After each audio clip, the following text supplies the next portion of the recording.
¿Qué tal? Video tutorial número 19 del curso de Java Enterprise Edition.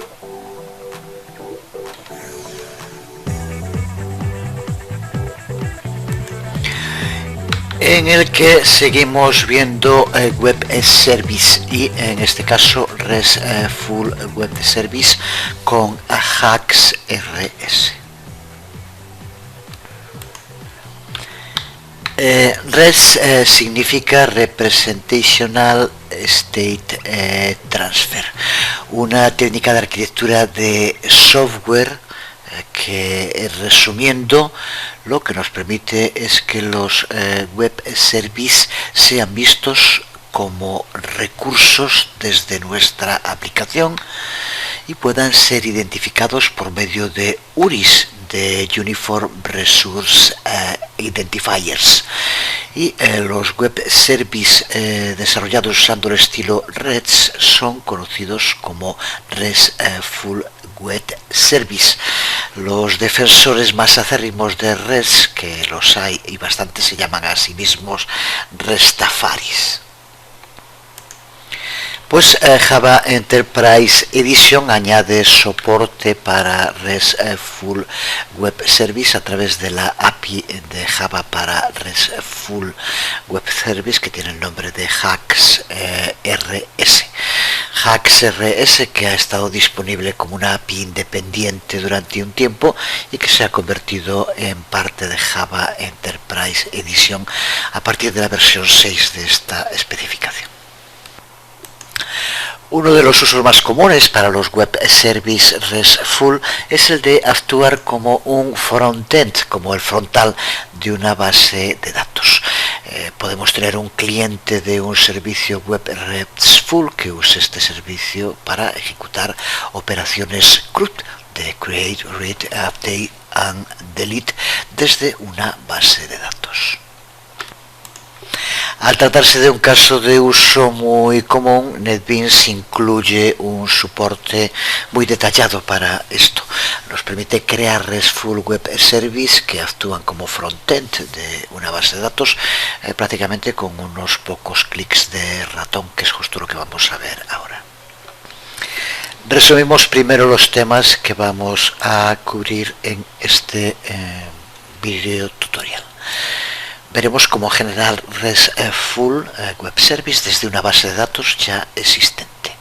Veremos cómo testear ese RESTful Web Service usando herramientas que nos provee NetBeans, y veremos también cómo generar el código de un cliente RESTful Web Service para utilizar con el que hemos creado. Vamos a NetBeans y empezamos con la parte práctica. Para empezar vamos a generar un RESTful Web Service desde una base de datos ya existente.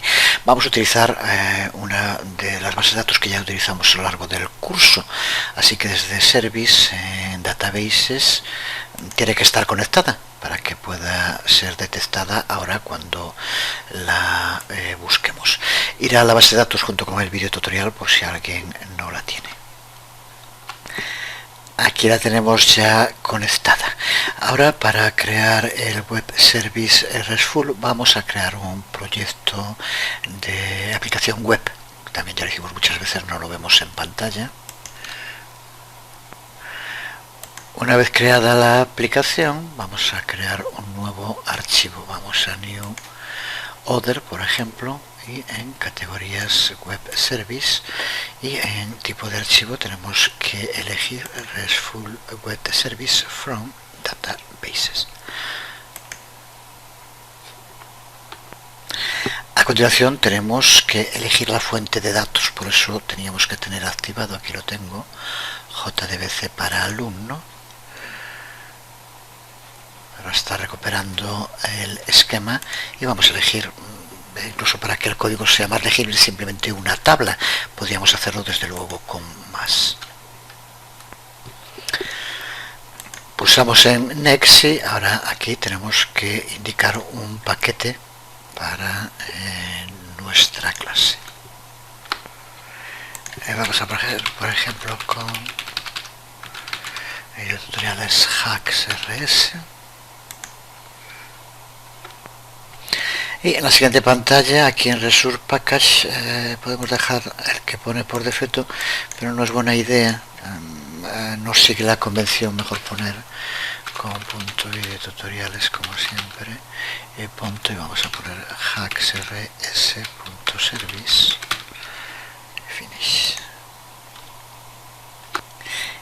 Y al pulsar en finish se nos abrirá la ventana que aquí estamos viendo, la cual nos pregunta cómo queremos registrar los recursos REST. Nos presenta, como vemos, tres opciones. La primera es generar una subclase de Ajax WSRS Core Application. La segunda, no hacer nada, con lo que posteriormente manualmente teníamos que escribir el código, la configuración para registrar recursos HacksRS. Y la tercera opción, que es generar un descriptor web XML con la configuración apropiada. En la mayoría de los casos vamos a querer marcar la primera de las opciones, porque uno de los mayores beneficios que presenta Java Enterprise Edition 6 sobre versiones anteriores es que reduce muchísimo la dependencia de los archivos de configuración, como puede ser, por ejemplo, el web XML. La segunda, como decíamos, requiere que posteriormente configuremos el servicio RESTful por nosotros mismos. Y la tercera, la opción web XML, es la que usa el viejo modo de configurar HacksRS a través de este deployment descriptor del que ya también hemos hablado en el curso.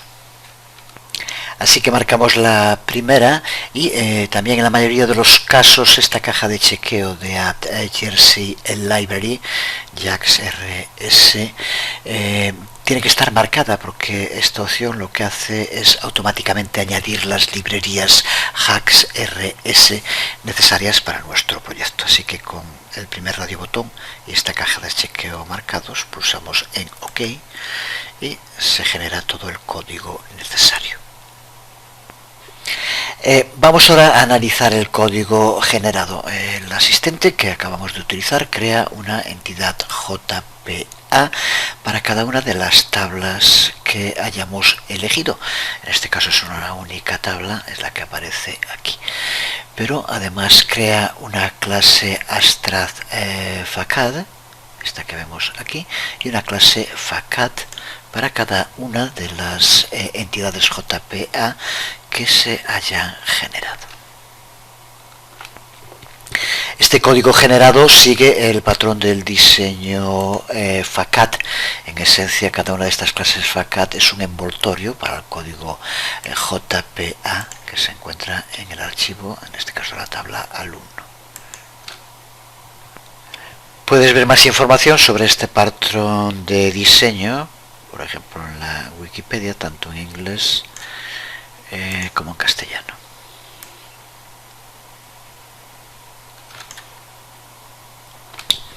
Lo que nos interesa para el funcionamiento de nuestro proyecto es que estas clases facad que han sido generadas funcionan como RESTful Web Service y pueden ser accedidas como tales, mientras que la clase abstract facad, que también se crea, sirve como una clase padre para todas las otras clases.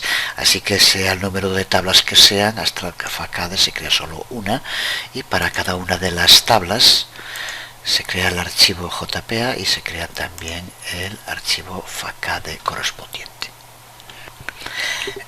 Como podemos ver en el código de Astra Facad, tiene una variable entity class que es configurada al tipo apropiado a través del genérico en cada una de sus clases hijo.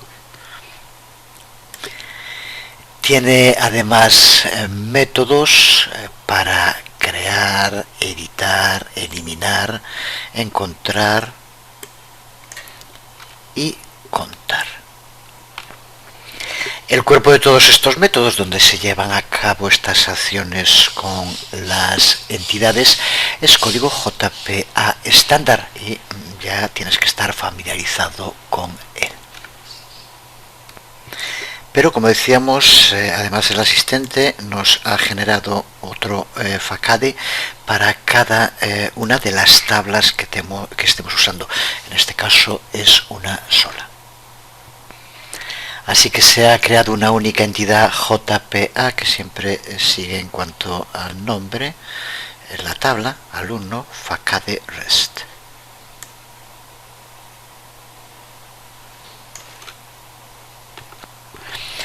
En el código podemos ver la anotación stateless, que como ya sabemos nos indica que la clase generada es un stateless session bin. Aparece también la anotación path, que es usada para identificar el Uniform Resource Identifier, el URI con el que nuestra clase va a responder a la solicitud. Además, varios de los métodos en nuestra clase aparecen anotados con las anotaciones post, put, delete, get. Estos métodos serán invocados automáticamente cuando nuestro servicio web responda a las correspondientes peticiones HTTP. Observa cómo también varios de estos métodos aparecen anotados con la anotación path. Aquí podemos ver un ejemplo, aquí podemos ver otro ejemplo, o aquí. La razón para esto es que los métodos en los que aparece la anotación path requieren algún parámetro. Por ejemplo, cuando necesitamos borrar una entrada desde la tabla alumno, necesitamos pasar la clave primaria, la ID del registro que queremos que se borre. Este en concreto es para get, que es para recuperar un registro, pero en delete exactamente lo mismo, el path a la ID. El formato del valor atributo que hay que pasar en la anotación, el que vemos aquí, es el nombre de la variable, y el texto que va entre llaves es lo que se conoce como un parámetro path. Observa cómo además de la anotación, el método que viene a continuación y tiene los parámetros correspondientes al de la anotación y que aparecen con la anotación path param. Aquí podemos verlo, o aquí podemos verlo. En todos los sitios donde aparece path, aparece luego en el método path param. Pues lo que hemos hecho hasta ahora es explicar, pero el que ha creado realmente nuestro web service RESTful ha sido de nuevo NetBeans. Simplemente le hemos tenido que indicar la base de datos fuente. Pues con esto ya podemos probar nuestro web service RESTful. Para que funcione, en primer lugar, el servidor tiene que estar funcionando. Por lo tanto, puedes, por ejemplo, desplegar el proyecto. Una vez que se haya desplegado correctamente es cuando podemos probar nuestro web service.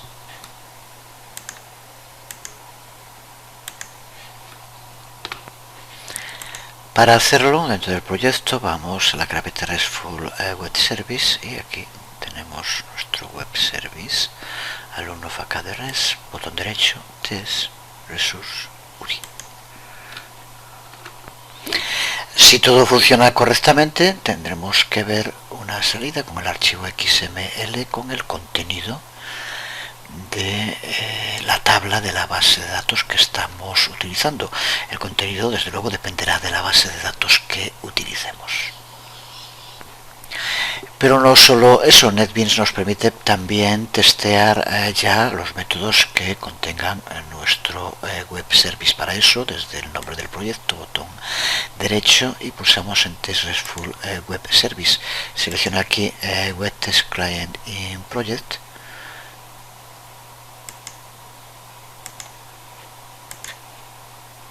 Seleccionamos el proyecto que estamos utilizando y pulsamos OK. Y se nos abrirá en el navegador el web service, desde el cual vamos a poder acceder a los distintos métodos que tiene configurado.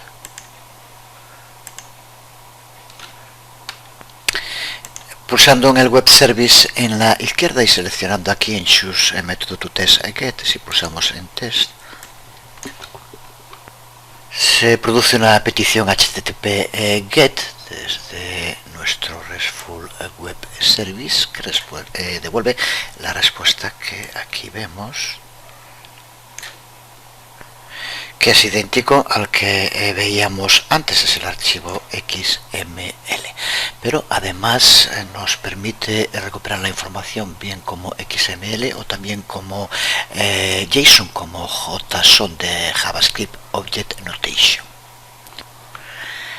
Podemos verlo en el funcionamiento de cualquiera de los métodos. Aquí, por ejemplo, como vemos, tenemos usando getS con id, y aquí en MIME podemos poner application JSON y tenemos que añadirle un parámetro. Vamos a poner 1 y test, y observa cómo nos devuelve el contenido, pero en la sintaxis, en la anotación JSON y no XML.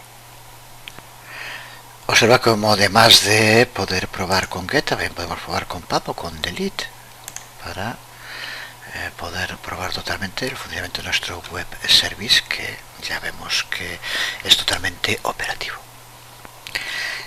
Pues nada más, dejamos aquí este vídeo tutorial y nos acercamos también al final de un curso que nos ha permitido ver en detalle el funcionamiento de la versión Enterprise Edition de Java y las posibilidades que nos abre. Sin duda son decenas los temas que quedan abiertos y su profundización requiere prácticamente de cursos concretos para cada uno de ellos. Desde Java Server Faces a Glassfish, Java Persistence API, JSP, JSTL, Session Beans, etcétera, etcétera. Seguro que en el futuro haremos algún curso sobre estos temas. Pero con lo visto debes conocer las herramientas y APIs clave para crear proyectos con Java Enterprise Edition y cómo aprovechar NetBeans para facilitar y acelerar nuestro trabajo. Dedicaremos el próximo vídeo tutorial justo a ver algunos temas importantes sobre NetBeans y Java Enterprise Edition, además de una perspectiva de su posible futuro. Por hoy nada más, quedamos aquí. Os habló Jesús Conde. Nos vemos.